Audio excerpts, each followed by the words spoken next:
Hello and welcome to In the Lab with Jennifer and my lovely co-host Jill. Hi everyone. And we have a special guest today, Mike. Good morning. To talk about the science of growing.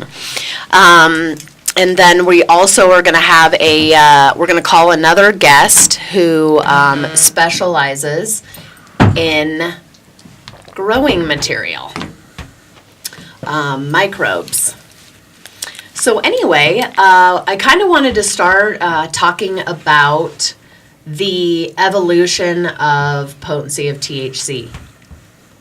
And to give you some ideas, we've been growing for decades, of course, for high THC, but there are over 100 cannabinoids in the cannabis plant that we know of. There could be more. But the main ones are THC, THCA, CBD, CBDA, CBN, and then there's also CBC, CBG, THCV, just to start off and name a few. So to give you an idea, in the 80s, about 3 to 5% THC was, actually 5% was probably considered kind bud, if you will. Is that what you called it when you were back in the day? Well, I was from Illinois and I was not lucky enough to have friends that had good connections, so we called it, if we were to get something really good, it was called birthday bud, because you only got it for people's birthdays. Wow. That's very interesting. Did you get some birthday bud too? Well, back in the 80s and 70s, it was basically homegrown. It was a little more green and a little fresher, and I know some people had a negative connotation. Oh, that's just homegrown, but it was generally homegrown or some sort of brick that got imported from a different country. Maybe starting with an M. Yeah. And yeah, to think about, probably it's a little bit scary because, Mexico is known for pesticides, and that's exactly where that brickweed came from. Oh, and then it was in the gas tank. Right. Transporting. So, awesome. That's not diesel you smell. Oh, that is diesel you smell, but Yes. not the good diesel. Not the sour diesel, your car diesel. Yeah, exactly. That is pretty scary. And we survived through that, which is wonderful. And that goes along with exactly what we're going to talk about today, how to, grow healthy plants and how you do that. But I did want to mention that CBD, or cannabidiol, is a very, very important cannabinoid. And fortunately, we have people that have been growing for several years now and have some amazing ratios of cannabinoids, CBD versus THC. I've seen, I want to say 20 to 1 in flower now. 20% CBD, 1% THC. It's absolutely incredible, which is wonderful. And I want people to start. Well, to understand that testing is going to help us explore and find these other cannabinoids so we can, then grow for some of those as well. So actually, I'm going to give it over to Jill to kind of talk about growing with Mike. I know nothing about growing, and I can't even keep a philodendron alive in my house, which is crazy because my dad and mom are both huge green thumbs. I mean, you should see both of their backyards. It's incredible. And here I am, and I could kill a cactus. I also don't have a green thumb, and Mike would be reticent to let me anywhere near his girls. But I listen a lot. And having the business really started to understand all the parts that go into it. And we would have customers come in when we first opened. We were the first dispensary in Boulder. And there was vast differences in the age groups of people and what they expected. And you had older folks coming in who were 55 plus saying, "Why does this cost so much? All you do is throw a seed in the ground and add water." And I learned very quickly that is not all you do. And so with Amendment 64 passing, people can grow 6 plants and they can keep the resulting harvest. And so we anticipate lots of people wanting to experiment. And some of the best growers I remember from Boulder were women gardeners who grew outdoors. And they would have these little, clubs, and they were amazing. And those skills translated well. So what I wanted to talk about a little bit is if someone decides they do want to grow their 6 plants, what choices do they have right up front, and what do they have to decide? So one of the first major decisions is indoor versus outdoor. I've talked to several city attorneys, and with 64 just passing and the locals not quite catching up their municipal ordinances yet, we don't know what they're going to determine is public view. Interesting enough, I had lunch with the Greenwood Village city attorney, and if any of you are following the news, Greenwood Village has decided to ban possession on their streets, which many attorneys feel is not legal to do, and we'll probably see a court case on that. But interestingly enough, that city attorney felt that your backyard is just fine. That is not public. Right. Now, in Greenwood Village, you can't legally transport seeds, clones, or growing equipment to your house, so I don't know how you're going to get it in your backyard. But once you do, she feels it's legal to be there because your yard is not public. The public isn't invited into your neighbors' homes. And even if your neighbors can see it, it's still the privacy of your property. So we have to see how that is. So I would think for now, if you decide to grow outdoor, it would be okay, but keep a shade over the top or greenhouse type structure. Well, and it's funny that you're talking about this because I'm actually in the criminal law work group, and we are working on just that. Consumption conducted openly and publicly is what we are defining. And that's been some major discussion about your backyard. And, you can drink a beer in your backyard, right? Yes. You can eat a McDonald's hamburger in your backyard, which, by the way, will kill you if you eat enough of them. Cannabis will not. So we've had a lot of discussion, and actually the chief of police, John Jackson, happens to be in my work group, and he is not cannabis friendly. Not at all, I should say. So this work group has been very difficult, but don't worry, those definitions are going to be passed on to legislation, and then you know more about that. We'll have to follow it along, and then we'll give an update so everybody is clear, so we prevent people from getting arrested. So. And we'll let you guys know when we need to rally the troops and have you call your senators and representatives. The way the rulemaking legal process goes is right now we're having a task force to make recommendations to the legislature to create the law surrounding Amendment 64. And then after that, their recommendations go to the legislature. They draft what's called an omnibus bill, which will be this large, huge bill that will address Amendment 64, will make changes to medical marijuana code, will make changes to everywhere in the criminal code where it points to this being illegal. They'll have to take that out. It will be a feat of nature.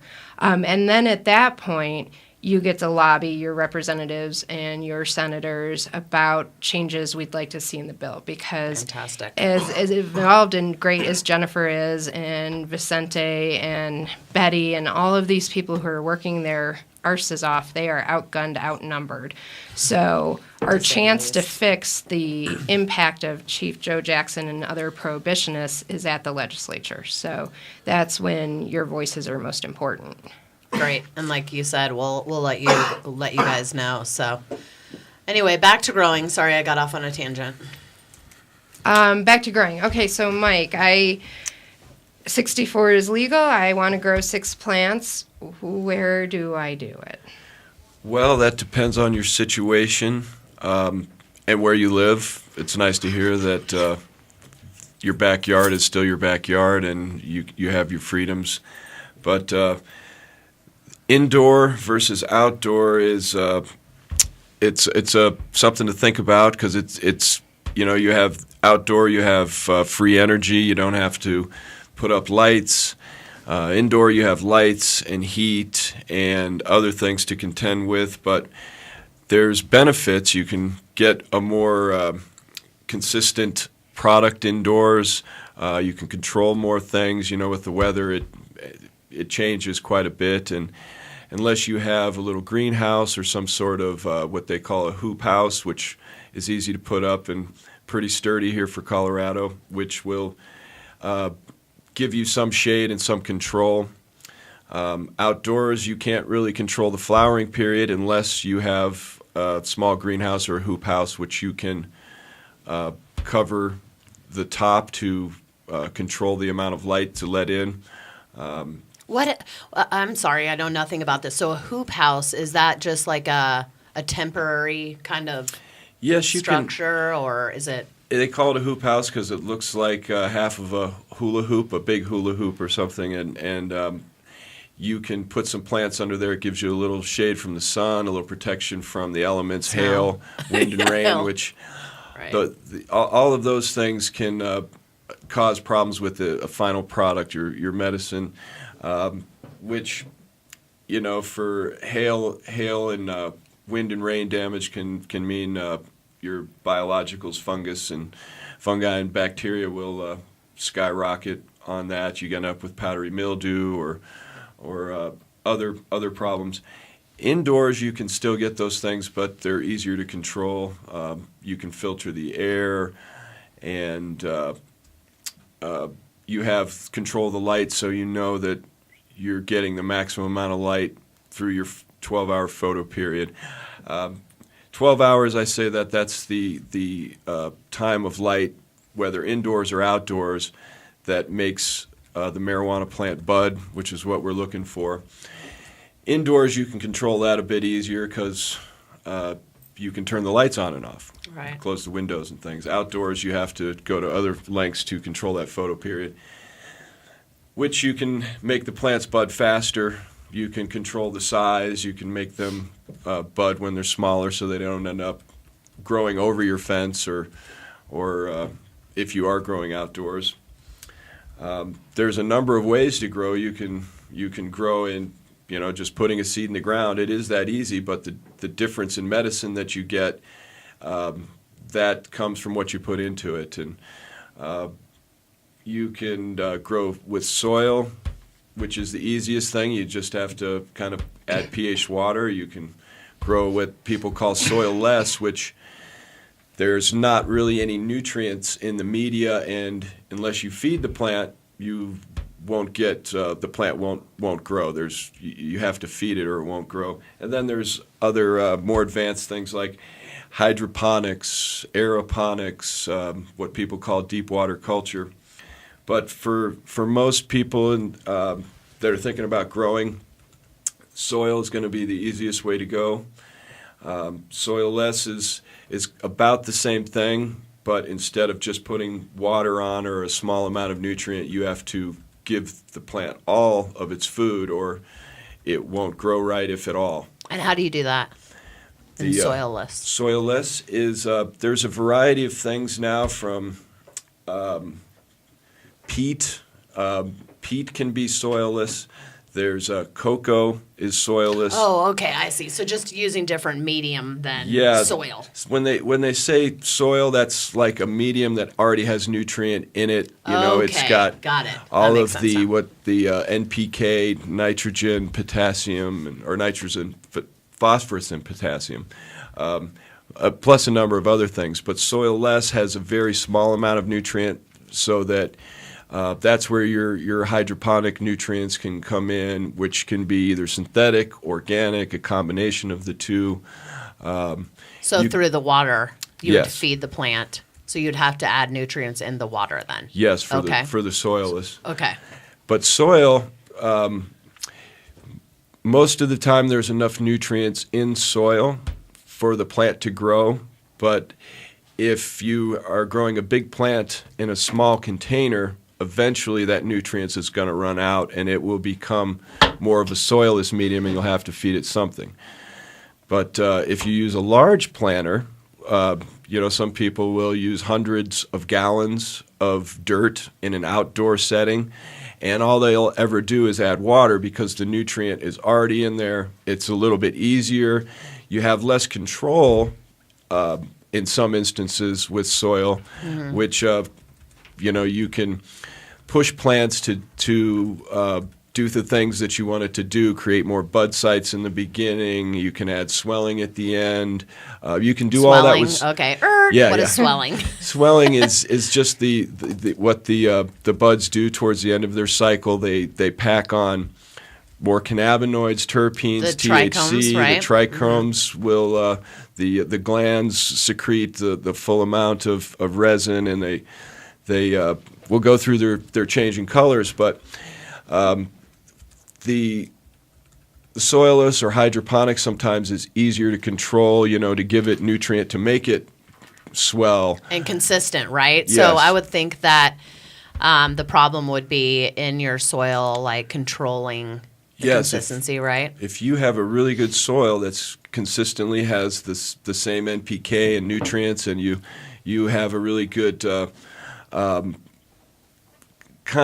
soil, you can do a part nutrient, I guess hydroponic nutrient versus what's already in the soil. A lot of people use soil and they will unlock the nutrient of the soil through microbials, which I believe we're going to be talking about with the Blue Sage company.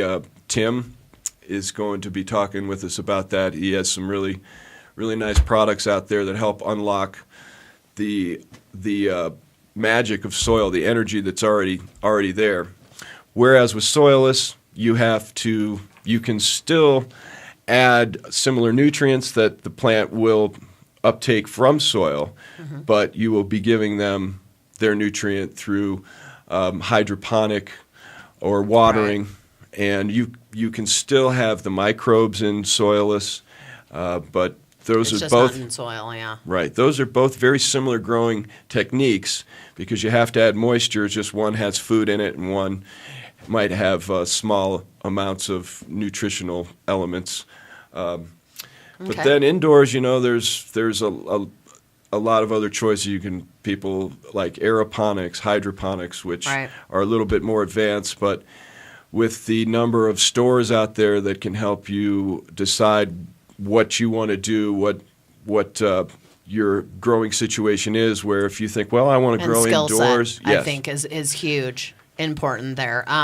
Sorry to cut you off, but we need to take a break right now, and we will further talk about and probably have Tim with Blue Sage Microbes join us so he can basically tell us how important his medium is and what it can do for commercial growers or personal growers. Thanks. Soil really balanced? How do you know? Well, Blue Sage Microbes has a newly designed growing soil that is the most advanced growing medium ever offered for cannabis cultivation. This is the only brand in the marketplace that provides growers with an ideal soil structure designed to work specifically with their cultivation systems. You will have your best grow results ever. Call now for a special introductory offer, 888-959-8551, or log on to bluesagemicrobes.com and experience a new level in growing. That's 888-959-8551. Tired of dispensary hopping? Trying to find quality meds? Look no further and get to know Greenworks. Our shops are stocked with over 20 strains of organically grown meds, including R4, the highest tested CBD strain in Colorado. Yes, we back up our quality with testing. While Greenworks offers only the highest quality meds, we don't believe in high prices, with eighths ranging from $20 to $40 and ounces capped at $175. With 2 centers in Denver and 1 in Glenwood Springs, We're likely closer than you think. Call 303-647-5210 to find the location nearest you. In Dispensary in Colorado Springs is proud to support Overgrow the Radio. With 2 locations in Colorado Springs, In Dispensary invites you to discover what true selection and values feel like. Always featuring an incredible array of Stanley Brothers medicine as well as full line of edible and infused products. In Dispensary is open from 10 a.m. to 7 p.m. 7 days a week, 364 days a year. You owe it to your health and well-being to discover In Dispensary. Westside location at 3044 West Colorado and Eastside location at 3031 East Platte in Colorado Springs. In Dispensary is your destination for indispensable quality medicine. You're on. All right, so we're back, and we are going to get Tim on the line. If you could call his work line, the work line. Oh, okay. Sorry. My manager is way ahead of the game. I wanted to tell everybody about something really exciting we're going to be doing, though, that we forgot to mention. And we are going to start. Well, there he is. Hey, Tim. It's Jennifer, Jill, and Mike, and you're on the radio. Excellent. How's everybody doing? Bueno. Bueno. We're doing fabulous. And I just wanted to let you know, so the last segment, we just kind of talked about...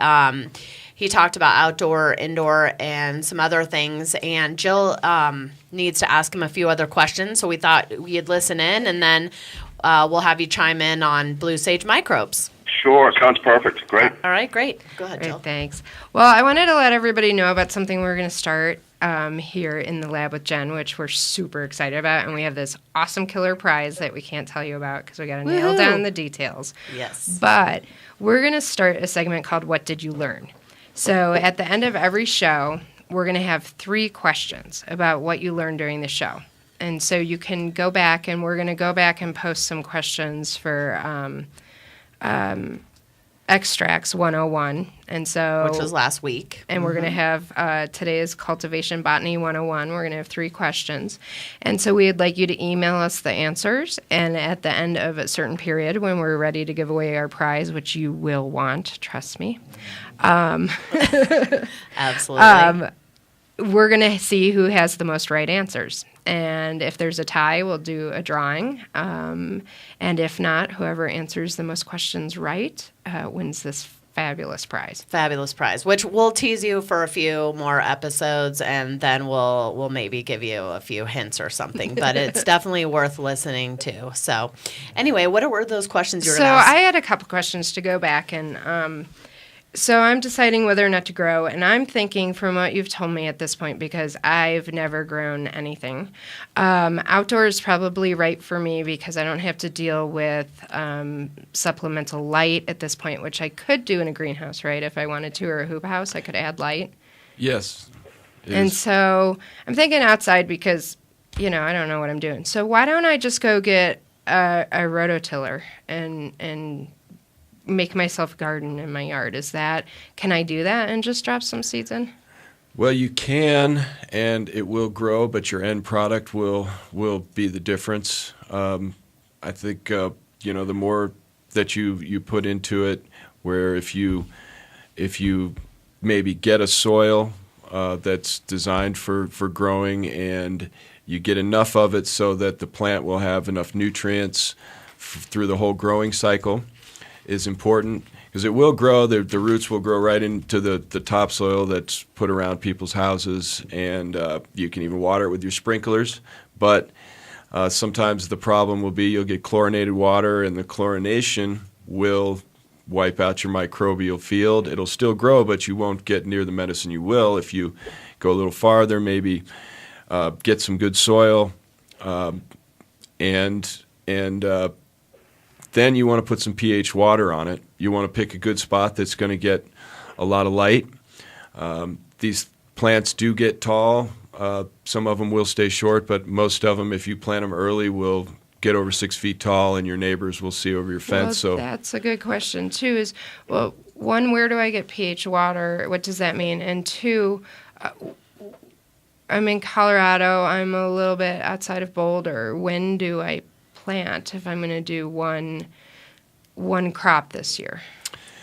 Well, I would say wait till June or July to put out a plant that's probably a foot or so. You can start them inside, or you can do them completely outside. If you start outside from a seed or starting from a clone, seeds, unless they're feminized, you can get males or females. Most of the people want females. If you have a male, it will make seeds in your female plants, and that's generally something we try to avoid. So that's the other thing you need to decide before you put a plant outside. You're going to have seeds or clones. Clones, you know what you're going to get. You know the genetics you're going to get. Seeds, you can get close, but you don't know if you're getting male or females. So I would suggest right there that if you don't know what to do, I would go get a clone. I would go to a dispensary. I would go to your dispensary, but I can't. And I would ask, what clones do you have available? I'm, a beginner grower. What's easier to grow, right? Because aren't certain strains easier to grow than others? Yes, some do better than others and are easier, less finicky. Some like outdoors better. Some seem to prefer hydroponics more than organics. But there are many strains out there. Picking indica sativa or high CBD strain. There are many things to look into before you decide. Well, yeah, I was going to say, you refer to medicine, and now with 64, you have that option of whether you're growing for medicine or for intoxication, and that leads us back to that whole THC versus CBD and finding those clones. If you're not a medical marijuana patient, means you need to find some friends who've been growing for a while, who know what they're doing, right? And everybody has a friend or a cousin or a nephew. So you start asking around and find out. Most people are generous with their clones most of the time outside of the commercial market. Who are those people? There are some great seed companies here in Colorado, though, that are Colorado companies. Yes. Some of the best strains, the most consistent seeds.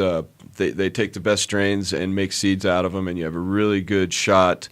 Compared to some of the seeds we got 5 to 10 years ago, you had less of a chance of getting that really great plant. But the clinic has great seeds, right? What's that Pravada. Yeah, Reserva Pravada, I believe, and I've heard nothing but wonderful things some about of their strains.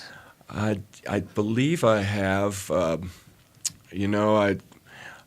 can't. There's a seed company that's here in Colorado. I know his seed name was Tierra Rojo. It was Newhouse Seeds and a couple others. He has quite a few seed strains at his disposal. He learned from DJ Short years ago, and there's quite a few different seed companies. I don't mean to diss anybody. There's we don't, and that's not that. And if they have any problems finding a seed company, they can email me and we'll help them out. But I just would say for the beginner, you probably would want to start with the clone, and you're absolutely right. With A64, just so you know, it is legal to possess an ounce, and it's also legal to grow 6 plants. 6 plants, when you're a good grower, could yield what? Well, depending on the pounds. strain, but you can, 10 pounds a plant you could end up with an ounce, a quarter pound, but some strains will produce quite a bit. The size, the time that you plant it. If you get it in, if you grow it in your house or have it indoors in a greenhouse, and put it outside at 4 or 5 feet in May or June, you could end up with a 10-foot, 10-pound. I saw some this last growing season. A friend of ours has outdoor, and that's exactly what he did. And these plants towered me. So they were probably, I don't even know, like 5 times my size. Oh my God. Not necessarily in height, but they were probably about 10 feet tall, and diameter, it was probably like 8 feet across the middle. And he had 10 of them. It was giant. Wow, it was amazing. Incredible. That's incredible. Well, let's get Tim in here on the conversation, because I'm very excited. And the reason why I have I am such a big fan of Blue Sage is because his distributor, Tim's the owner, but the distributor came into my lab, and I had known him from previous business, and he kind of told me what he was doing and that he wanted to make sure, that the soil was what it said it was. And, Tim's soil, or Blue Sage's microbe soil, says that it's going to raise your cannabinoid count. So he turned in these samples, and when I got the results, it was incredible. And this was, Tim, I think this was even before you had your 3 components. I think this was just your first 2, which we'll get into. But the potency, or the THC, let's just say, because it was a high THC strain, went from 16 to 22, and then planed out, so you could tell that it scientifically was absolutely amazing. And so I suggested to Tim that he reached out to a few people in Colorado, let them use the soil and get some third-party feedback. And unfortunately, we've talked too much this time, so we need to take a break, Tim, and when we come back, Tim will have the floor. Sorry, No Tim. problem. Thanks, Tim. The chocolatiers at Incredibles are dedicated to crafting the finest chocolate from high-quality ingredients to ensure the greatest possible medicated edibles in the world. Consistency and quality are top priority. Lab testing on each and every batch. Rick and Josh have been making non-medicated chocolates for years for such retail outlets as Whole Foods and Vitamin Cottage. Today, we are focused on crafting our award-winning medicated Incredible chocolate bars. We are professional bakers, and we believe food should be made from scratch. We guarantee your satisfaction. Have an incredible day. Independent Records and Videos has been your locally owned and operated choice for music, movies, and lifestyle accessories since 1978. Independent Records and Videos has 7 locations from Denver to Colorado Springs to Pueblo to serve your entertainment needs. Whether it's vinyl, CDs, DVDs, books, smoking accessories, or hundreds of other fun and fanciful items, Independent is ready and waiting to make your dreams come true. We are always buying, selling, and trading vinyl, CDs, books, and DVDs, so sell yours and buy ours. Independent Records and Videos, your entertainment headquarters. Check us out at beindependent.com or on Facebook.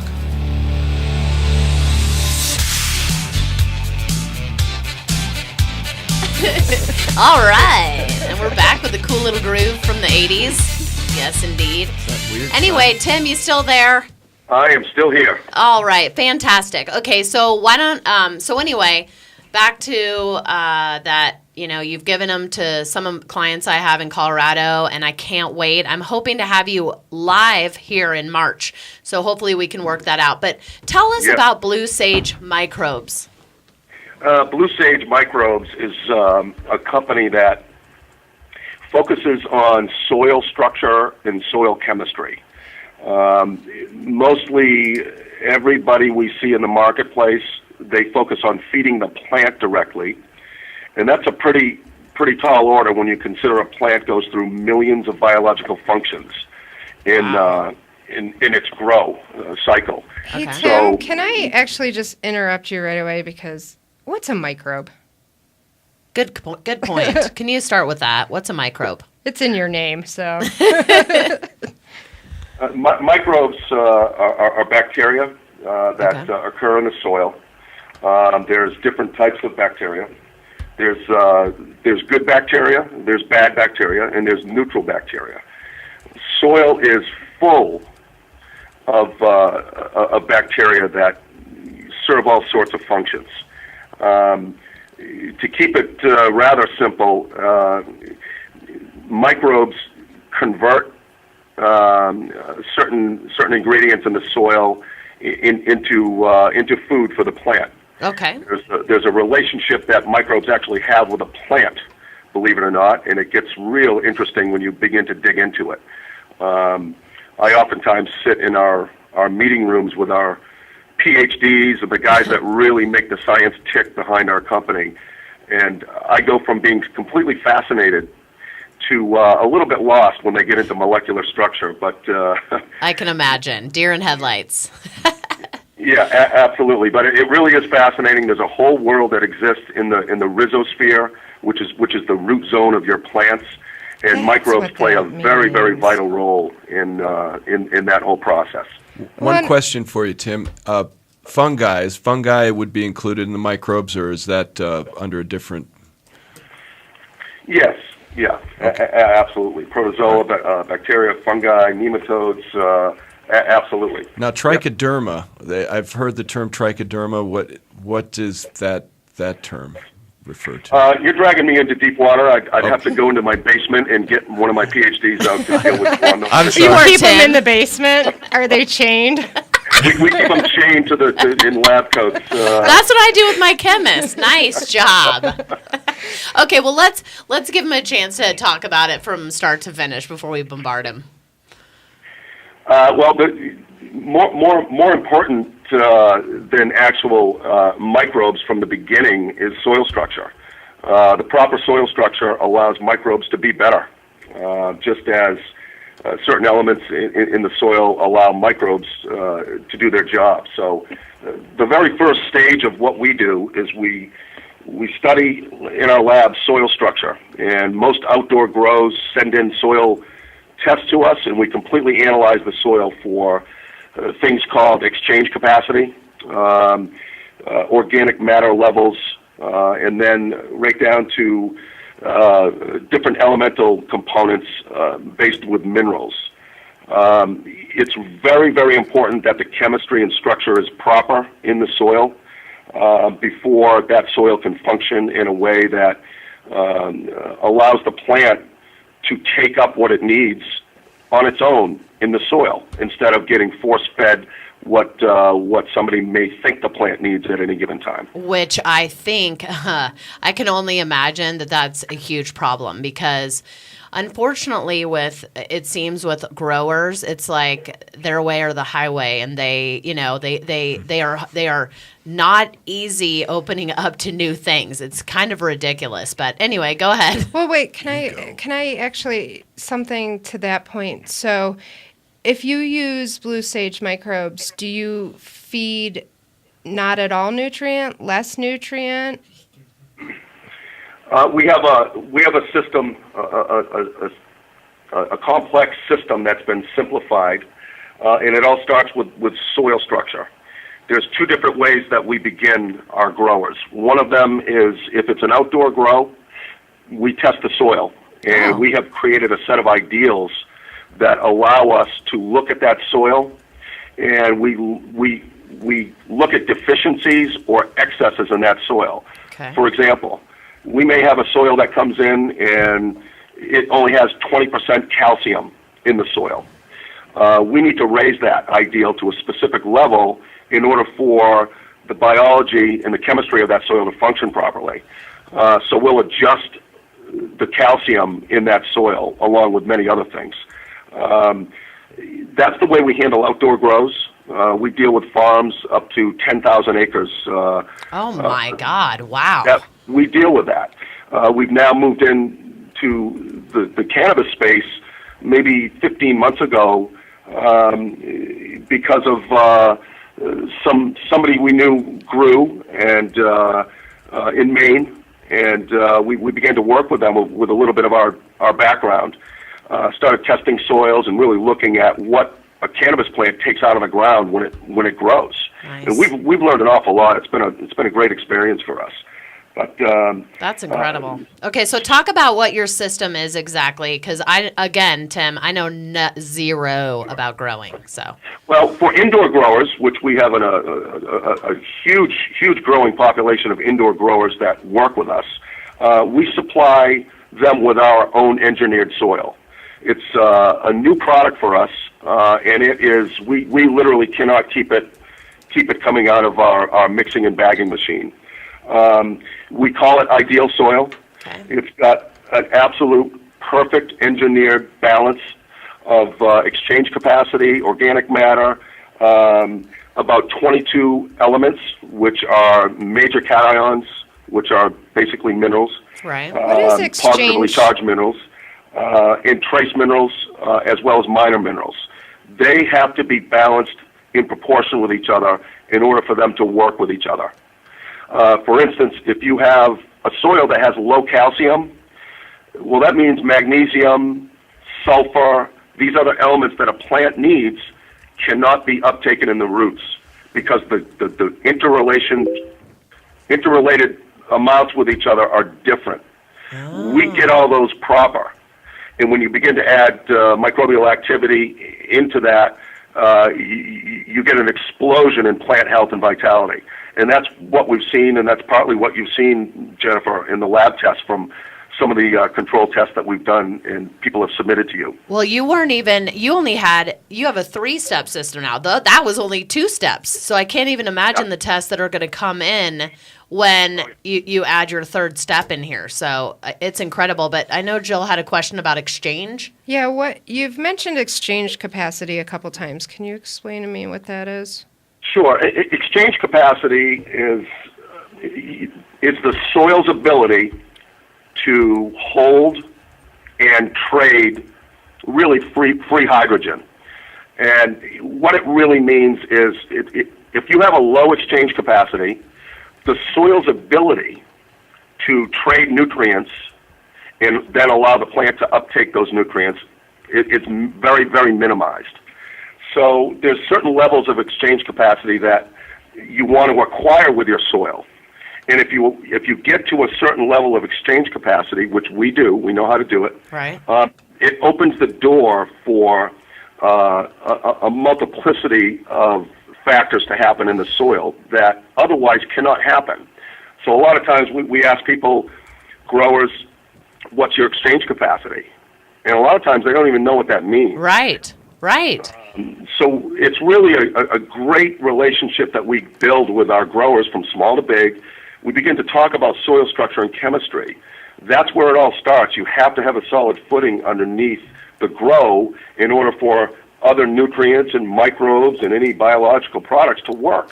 And real quick on that note, so if I could give an example of that, would that be, or an analogy, would that kind of like be, I take vitamins, and sure, I can take, I don't even know how much, I mean, I could take thousands and thousands, of vitamins, but my body can only uptake so much, kind of like your endocannabinoid system with your cannabinoids. Is that kind of the same with nutrients in your soil as well? You're wasting those if the plant can't uptake them, correct? Absolutely. Okay. A great example of that would be the relationship between calcium and boron.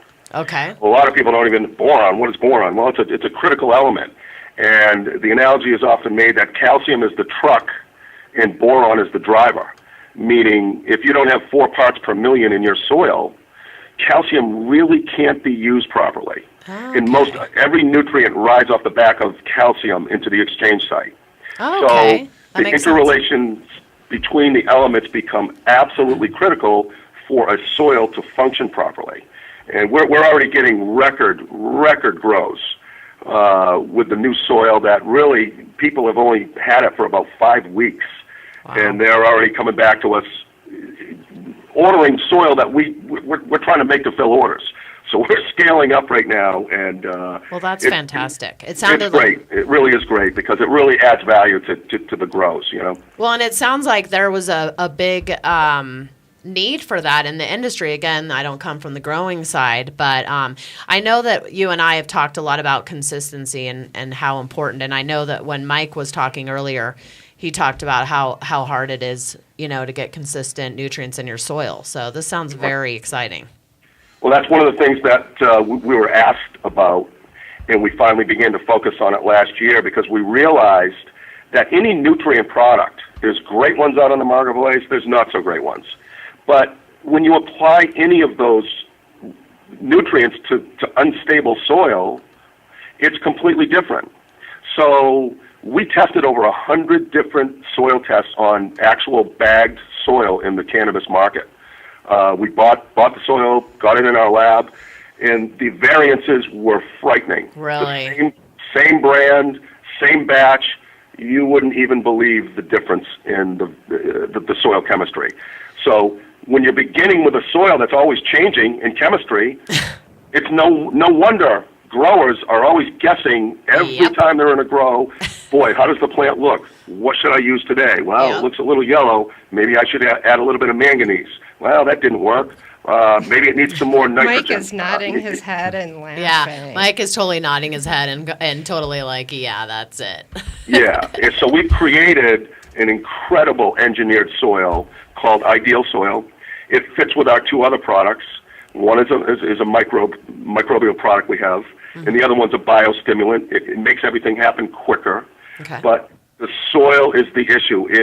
We've actually engineered it to a point where there's less than 1% tolerance variance in every batch. Oh, so you my can take God. bag number 1 and bag number 5,000, and there'll be less than 1% variance on the structure of that soil. That's incredible. I mean, that really is incredible. I mean, right, Mike? I mean, I can't imagine. Yeah, I was wondering when you did all the testing of the different soils, the different types of microbes that came in with each one, and you guys probably use a standard bacteria and fungi, so you always have the same, as I call them, little workers in your soil, right. unlocking the beauty of the soil. They're kind of like I think a combination between hydroponics and aeroponics all at once is just getting them into the soil with the right food. Give something to the microbes that they can feed on and convert into food. And if you do that, you'll open up a whole new level in growing, because there's no hidden hunger anymore in the soil. Everything's balanced appropriately, so your grows become predictable. You can take somebody that's a beginner grower with our system, and they're producing high-level cannabis for themselves or their patients or whatever they're doing. Well, let's talk about that, okay? So we've been kind of talking about commercially and stuff, but let's talk about, hopefully I will have a lot of people listening that are growing either for themselves or another family member or friend that maybe has some medical problems. Talk to me about how much this is, how is it compared, and is it worth the personal grow, which it is, but how does that work? Sure. The system is relatively simple. It's really 3 products in our system. The first product is soil. We've got a 16-quart bag of soil that we engineer and make, and then there's 2 products behind that. It's a product that we trademark called RhizoStim. It's a biostimulant. It makes everything happen quicker. Again, my PhDs can go into it way more than I can. And then it's the microbes. So the ease of use is incredible. Our soil structure is all set. It's all preloaded with ideal levels of certain clay, certain peat moss. There's enough airspace, oxygen. There's enough cross section of the proper levels of minerals, so they can all work together.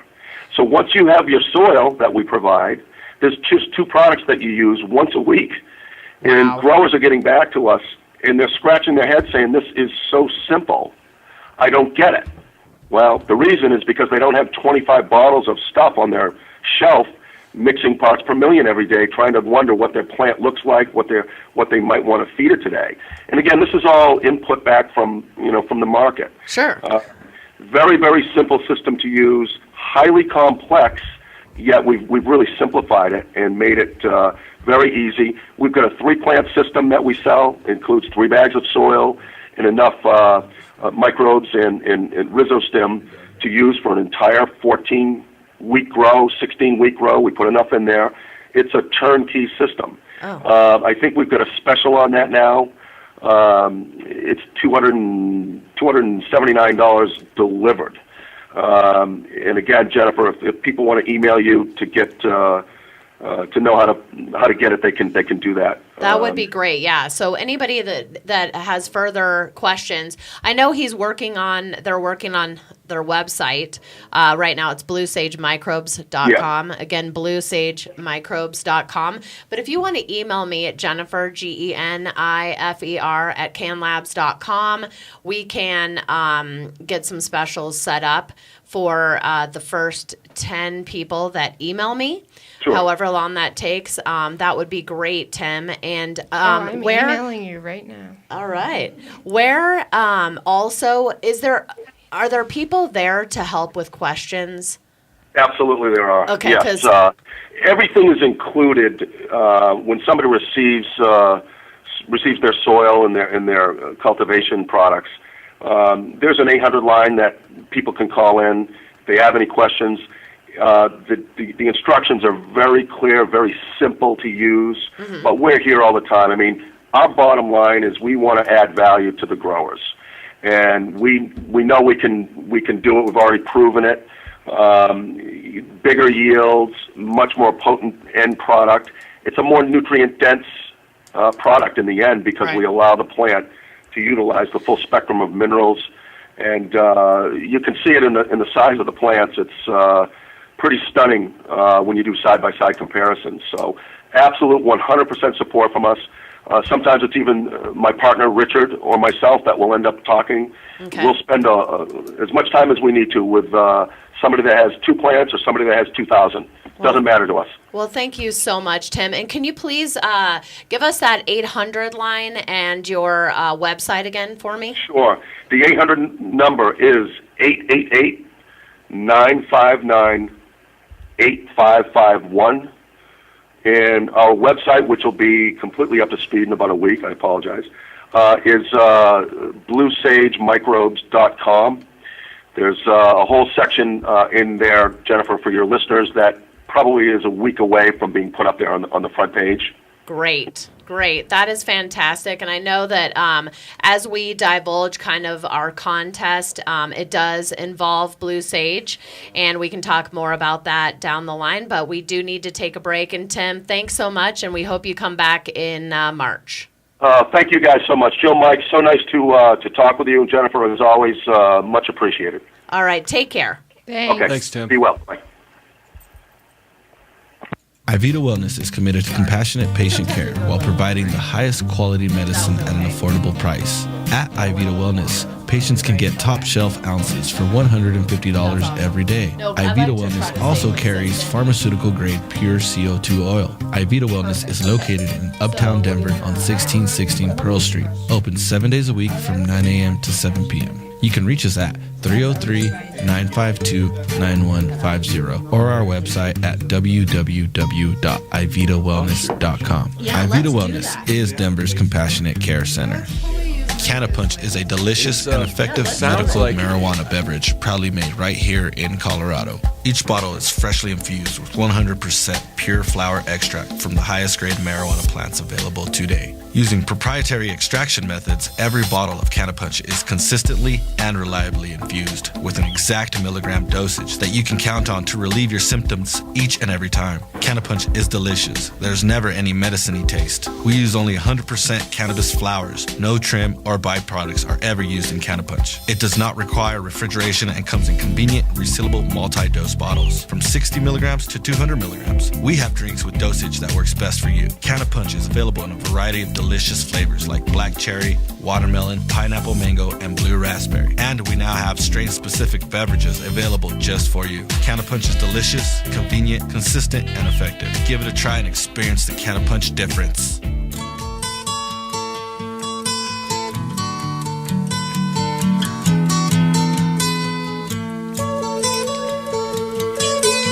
I heard this song when I was a little girl all the time. So we went from the 80s to the 70s there with Chris. Meanwhile, Chris wasn't even born. When were you born? 82.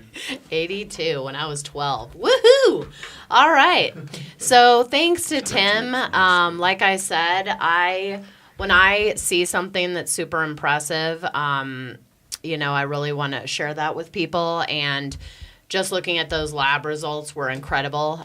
There was no way he could have, first of all, he didn't know me, but there was no way he could have stacked those lab results. So I'm just so excited to have the other people that I set him up with do those side by sides. And Mike, I hope, I'm sure he'll get you and Jill some, and you guys can do some experiments. And I'd like to, we'll all come back and talk, and put up some pictures and really see. I'd love to try it. It sounds like they've taken having to brew up compost teas and things. They do that for you and give you a compost tea concentrate, and it unlocks the soil, which brewing up compost teas can be fun, but at the same time, you don't exactly some. know what Yeah. bacteria and fungi, the microbes, the tricho or the rhizosphere is going to get if you're brewing up something that you don't know. But if these guys supply the appropriate microbes that work good with our product, then they save you a lot of time. Yeah, and Jill, and what's rhizosphere, honey? Well, that Did you learn brings something? me to our What Did We Learn segment. So I think, will we be able to post these questions on the iCannabis website? Because we can put it I on. think what we should do is do Facebook. Go to the Okay. do on the Facebook. Do the questions up on the Facebook. Okay. Perfect. So we'll post these on Facebook. But what did you learn? From easiest to hardest, I think. Okay. Number one, what does NPK stand for? Okay. And any Don't beginner tell. grower should know this, and anybody who paid attention in science. And so two, what is exchange capacity? Okay. And three, what does the rhizosphere refer to? Yeah, that's a good one. So, I like that word. Bonus, what is trichoderma? No, that's too advanced right now. Okay, I'm barely getting my head around the rhizosphere. But yeah, so what we're doing now, every show, Jill is going to pick out 3 questions to make sure that everyone's paying attention and learning, and then Jill's make paying it fun. attention, too. Yeah, and to make sure Jill's paying attention. And then in April, I believe, but we'll get further details. We are going to give away an amazing prize. We're just kind of putting that together right now, but we want to make sure that these are educational pieces. We want people to learn as much as they can about this absolutely amazing plant. So, Jill, how about you ask those questions one more time? Give him a hint too. What is NPK? Okay. What is exchange capacity? Okay. And what does the rhizosphere refer to? All right. Well, those are some good ones. How about you, Mike? What do you think about the Blue Sage Microbes? Because I know this is the first you kind of heard about it. Well, there's more products that are coming out that I think are going in that direction. That are, we went from growing in soils to hydroponics, aeroponics, and there's deep water culture, and everybody's trying to give their plants the best food they can to make them grow the strongest and the biggest. And one of the simplest, easiest, probably best ways that you can do it is by unlocking good, complex soil that has the nutrients that you're looking for, and then the microbes do all the work for you instead of having to spend a lot of money on maybe hydroponic, aeroponic nutrients. You unlock the beauty of the soil with the microbes, and that's where I'm at right now. I've tried growing all sorts of ways other than deep water culture. I've tried. What's deep water culture? Deep water culture is basically having the roots submerged in water, but having enough oxygen dissolving in the water that the roots don't feel like they're drowning, basically. Oh, so you have to really? keep the oxygen level high, and the roots will thrive in there. And it's So does it then when you're pumping the oxygen in there, so it bubbles? It bubbles. Okay, And just checking. and they have more and more meters and things that you can keep the oxygen level at appropriate. It is tough because if your air stone or whatever goes out, you're going to have problems with the plants. Oh yeah.